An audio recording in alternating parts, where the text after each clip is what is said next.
ఈరోజు ప్రత్యేకమైన రీతిగా దేవుడు మనతోటి ఏం చెప్పాలనుకుంటున్నాడంటే, ఒక గాడిద, అ donkey is the least considered of all animals కదండి. గాడిద అంటే అసలు మనం గాడిద అంటే ఎప్పుడు వాడతాము? ఎవరైనా తిట్టడానికి వాడతాం కదా. నువ్వు గాడిదవరా, లేకపోతే నువ్వు గాడిద అని ఏదో తిట్టులాగా బూతు మాటలాగా వాడతాము. అంటే అంత హీనమైన జంతువు అది. అంటే ఆ కాలంలో, ఆ రోజుల్లో బిలాము యేసు ప్రభు కాలంలో దాన్ని ఒక వెహికల్గా వాడేవారు, ఒక వాహనంగా. ఈరోజు మనం ఎట్లా ఒక మోటార్ బైక్ని వాడతామో ఆ రోజులో horses were set to be, అంటే ధనవంతుల దగ్గరేమో గుర్రాలు ఉండేవి, మామూలు స్థాయిలో ఉన్న వారికేమో డాంకీస్, గాడిదలు ఉండేవి. ఆ రీతిగా సామాన్యులకి గాడిదలు ఉండేవి. కాబట్టి ఇప్పుడు ఈ తరంలో చెప్పాలంటే ఒక మోటార్ బైక్ అనుకుందాం. అలాగా ఒక గాడిదని వాహనంగా వాడుకునేవారు.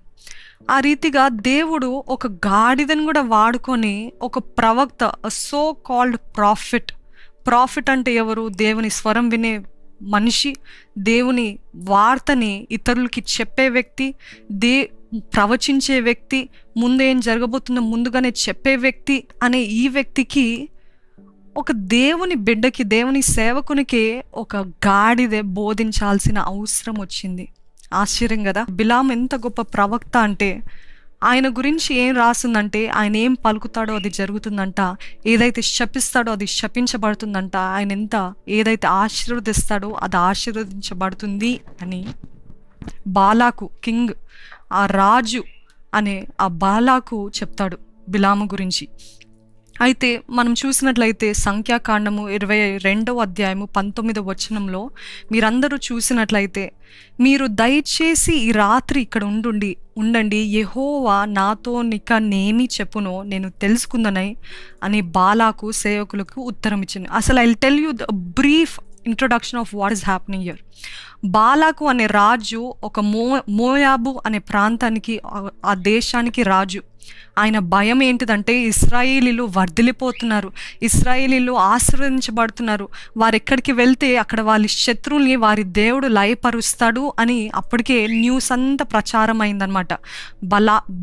దేవుని ప్రజలు అంటే చాలా పొటెన్షియల్ ఉన్న మనుషులు, దేవుని ప్రజలు అంటే చాలా బలము కలిగిన వ్యక్తులు. వాళ్ళకి ఏదో భౌతికంగా బలవంతులు కాదేమో, కానీ వారి పక్షాన వారి దేవుడు ఉన్నాడు. కాబట్టి wherever they go they will only see victory అనే ఉద్దేశము చుట్టుపక్కనున్న ప్రాంతాలకి, చుట్టుపక్కనున్న దేశాలన్నిటికీ కలిగింది.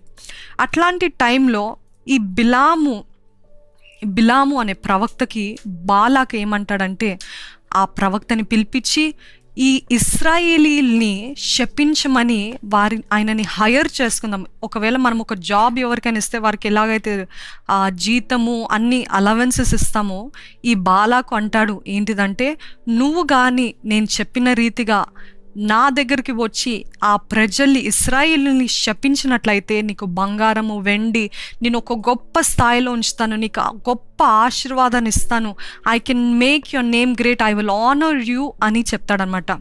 Does it sound similar? Does it sound familiar to you? ఏంటి ఫెమిలియర్ అని అంటే, అపవాది కూడా యేసుప్రభు ఈ లోకంలో ఉన్నప్పుడు అరణ్యంలోకి తీసుకెళ్ళి పైనుండి ఏం చూపిస్తాడంటే, నాకొక్కసారి మొక్కు, నాకొక్కసారి నువ్వు నన్ను ఒక్కసారి పూజించు, అంతే, నువ్వు పూజిస్తే నేను నీకు ఈ లోక అధికారం అంతా ఇస్తా, ఈ లోకపు రాజ్యాలన్నీ నీవే అని చెప్తాడు. అదే రీతిగా వి సీ ద సిమిలారిటీ. బాలాకు బిలాంని పిలిచి ఏమంటాడంటే, నువ్వు ఒక్కసారి ఆ ఇశ్రాయేలీని శపించినట్లయితే నేను నీకు అన్నీ ఇచ్చేస్తా, బంగారం ఏంటి, వెండి ఏమి, ఆస్తిపాస్తులు ఏంటి, నీ నామాన్ని కూడా ఘనపరుస్తాను అని చెప్తాడన్నమాట. చెప్పిన వెంటనే మనం అనుకుంటాము, బిలాము ఏం చేస్తాడు? బిలాము దేవుని బిడ్డ కదా, దేవుని ప్రవక్త కదా, ఆయన ఏం చేయాలి?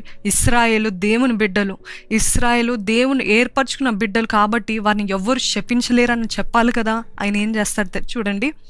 ఆయన ఏమంటాడంటే, వారి మనుషుల్ని పంపించినప్పుడు, మీరు ఈ ఒక్క రాత్రి ఉండండి, యెహోవా ఏం చెప్తున్నాడో విందాము అని అంటాడంట. అంటే వాట్ ఈజ్ హిస్ ఇంటెన్షన్? ఆయన ఉద్దేశం ఏంటి అసలు అంటే, అవసరమైతే దేవుడు ఒకవేళ ఒక గ్రీన్ సిగ్నల్ ఇస్తే దేవుడు ఏర్పరచుకున్న ప్రజల్ని శపించడానికి సిద్ధంగా ఉన్నాడు. గమనించారా అండి? ఎందుకు అనంటే ఆస్తుల కోసం. బిలాము ఎలాగైతే వాళ్ళు వచ్చి నీకు ఇది ఇస్తాను అని చెప్పిన వెంటనే ఆయన ఏం చేస్తాడంటే, మీరు ఈరోజు ఈ రాత్రి ఇక్కడ ఉండండి, నేను దేవుని దగ్గర కనుక్కొని చెప్తాను. ఇది మనం వింటే ఏమనుకుంటాము, ఎంత భక్తుడు బిలాము, ఎంత భక్తుడు, ఆయన సొంత నిర్ణయాలు తీసుకోవట్లేదు, is not taking his own decisions but is depending on God అని అనుకుంటాం కదండి. But look at his intention, ఆయన ఉద్దేశాన్ని చూడండి. ఏంటంటే, ఒకవేళ దేవుడు కానీ ఒప్పుకుంటే నేను మాత్రము వారిని శపిస్తాను, అప్పుడు నాకు బంగారము వెండి అన్నీ వస్తాయని అనుకున్నాడు. ఆ రీతిగా రాత్రి ఉండమంటాడు. అయితే ఆ రోజు రాత్రి దేవుడు ఏమంటాడంటే, నువ్వు వారితోటి వెళ్ళకూడదు, వారు ఆశీర్వదించబడిన వారు కాబట్టి you don't have the right to curse them. ఇశ్రాయేలుని శపించడానికి నీకు ఎటువంటి అధికారం లేదు, బికాజ్ వారు ఆశీర్వదించబడిన వారు అని చెప్తాడన్నమాట. ఈ సందర్భాన I want to ask you, are you trying to force your will on to God? దేవుని చిత్తము ఒకటి, దేవుని చిత్తము ఇది అని తెలుసుకున్న తర్వాత, ఇది కాదు దేవా నా ఇష్టం జరిగించవా, ఇది కాదయ్యా కొంచెము నా చిత్తాన్ని కూడా కనికరించయ్యా, నా లాభాన్ని కూడా చూడయ్యా అని మీరు దేవుని చిత్తం పైన మీ చిత్తాన్ని రుద్దాలని, ఫోర్స్ చేయాలని ఆశపడుతున్నారా? Are you trying to force your will on to God's will? అది దేవుని చిత్తం కాదని స్పష్టంగా దేవుడు ఆల్రెడీ ఒకసారి బిలాముతో చెప్పాడు. అయినప్పటికీ మరొకసారి అడుగుదాంలే, మరొకసారి తెలుసుకుందాంలే, మరొకసారి దేవుడు మనసు మార్చుకుంటాడేమో. మనలో చాలామంది అదే కదండి, మనము ప్రేమించిన వ్యక్తులు, మనం ప్రేమించిన ఉద్యోగము, మనం ప్రేమించినది ఏదైనా అది దేవుడి చిత్తము కాదు అని ఒక్కసారి మనకి స్పష్టంగా తెలిసిన తర్వాత కూడా మళ్ళీ వెళ్తాము. మరలా వెళ్ళి, దేవా ఒక్కసారి కన్సిడర్ లార్డ్, కన్సిడర్ వన్స్, ఒక్కసారి ట్రై చేయవయ్యా, ట్రై చేయవా, నీ చిత్తాన్ని కొంచెం మార్చుకోవా అంటే దేవుని వాక్యం అంటుంది, ఆయన మనుషులు మనసు మార్చుకునే రీతిగా ఆయన మనసు మార్చుకోవడానికి, మాట మార్చిన రీతిగా ఆయన మన మనుష్యుడా అని దేవుని వాక్యం తెలియజేస్తుంది. అదే రీతిగా బిలాము కూడా ఒక్కసారి అడిగి చెప్తాను. That's when God says he gives a permissive will. Permissive అంటే, అవునా నీకు ఇష్టమా, సర్లే కానీ అని. అది మనకి నష్టము, అది మనకి కష్టము, అది మనకి శాపము, అది మనకి తెగులు అని తెలిసి కూడా ఆయన పర్మిసివ్ విల్గా, ఆయనకి అది ఇష్టం లేనప్పటికీ మన ప్రార్థన బట్టి, మన ఆత్రం బట్టి, మన బాధను బట్టి సరే అనుభవించలే అని కొన్నిసార్లు పర్మిసివ్ విల్ ఇస్తూ ఉంటాడనమాట. అయితే కొన్నిసార్లు దేవుడు నో, లేకపోతే ఆగు, వెయిట్ చేయి, ఇప్పుడే కాదు సమయం అంటే కూడా మనము we try to force God's will. దేవుని చిత్తానికి ముందుగా వెళ్ళి ఏ రీతిగా మన చిత్తాన్ని నెరవేర్చాలని ఆశపడుతూ ఉంటాము. The only thing that caused Balaam to fall from his calling is greed. గొప్ప ప్రవక్త, ఆయన గురించి సాక్ష్యం ఇవ్వబడింది, ఆయన ఏమైతే శపిస్తాడో అది శపించబడుతుంది, ఏదైతే ఆశీర్వదిస్తాడో అది ఆశీర్వదించబడుతుంది అని బైబిల్లో ఆ రాజు ఆయన గురించి సాక్ష్యం ఇస్తాడు. అట్లాంటి వ్యక్తి సడన్గా పడిపోవటానికి కారణం ఏమైంది అని అంటే దురాశ. పేతురు రాసిన పత్రిక 2వ అధ్యాయంలో ఉంటుంది, ఏంటిదంటే, దుర్నీతి వలన కలుగు బహుమానమును ప్రేమించెను, అయితే తాను చేసిన అతిక్రమము నిమిత్తము అతను గద్దించబడెను. ఎట్లనగా నోరు లేని గార్ధబము మానవ స్వరముతో మాట్లాడి ఆ ప్రవక్త యొక్క వెర్రితనము అడ్డగించెను. దురాశ. ఆ దురాశ ఎట్లాంటిది అని అంటే, ఒకవేళ ఆలోచించి చూడండి, మీరు మీ పశువు ఒకవేళ డాంకీ అనుకోండి, ఆ గాడిద పైన వెళ్తున్నప్పుడు అది దేవునికి ఇష్టం లేని ప్రాంతము, దేవుడికి ఇష్టం లేని స్థలము, దేవుడికి ఇష్టం లేని మనుషుల్ని కలవడానికి వెళ్తున్నారు. దేవుడు అడ్డగిస్తున్నాడు, ఇది నా చిత్తం కాదని మరలా బయలుపరుస్తున్నాడు. అయినను మీ చిత్తం అని ముందుకు వెళ్తున్నప్పుడు సడన్గా మీ గాడిదని కొడతారు. కొట్టిన వెంటనే మీ గాడిద మాట్లాడితే మీరేమంటారు? అయ్యో ఏంటి నా గాడిద మాట్లాడుతున్నా, షాక్ అయిపోరు, ఆశ్చర్యపడిపోరు? ఏంటి గాడిద ఏంటి, నోరు లేని జీవి ఏంటి నాతో మాట్లాడుతుంది ఏంటి అని ఆశ్చర్యం కలుగుతుందా లేదా మీకు? వాస్తవానికి అయితే ఏ మనుషుడికైనా, ఏ బుద్ధి ఉన్న మనుషుడికైనా కలుగుతుంది కదా.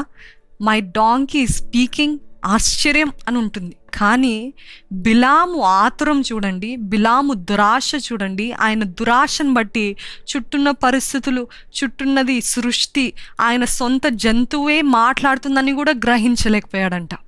ఈరోజు చాలామంది కూడా, మనలో కూడా ఆతురతతో, దురాశతోటి కంగారుపాటుతోటి, కలవరంతోటి మనం అనుకున్నది జరిగించాలంటే చుట్టుపక్కల భూకంపం వచ్చినా, మన తల్లిదండ్రులు కాదన్న వద్దన్న, ఎంతమందికి ఎంత హాని కలిగినా, నీ బట్టి ఎంత నష్టం కలిగినా, మనం అనుకుంది చేయాలని ఎంత ఎత్తుకైనా వెళ్తాం, ఎంత దూరానికైనా వెళ్తాం కదండి.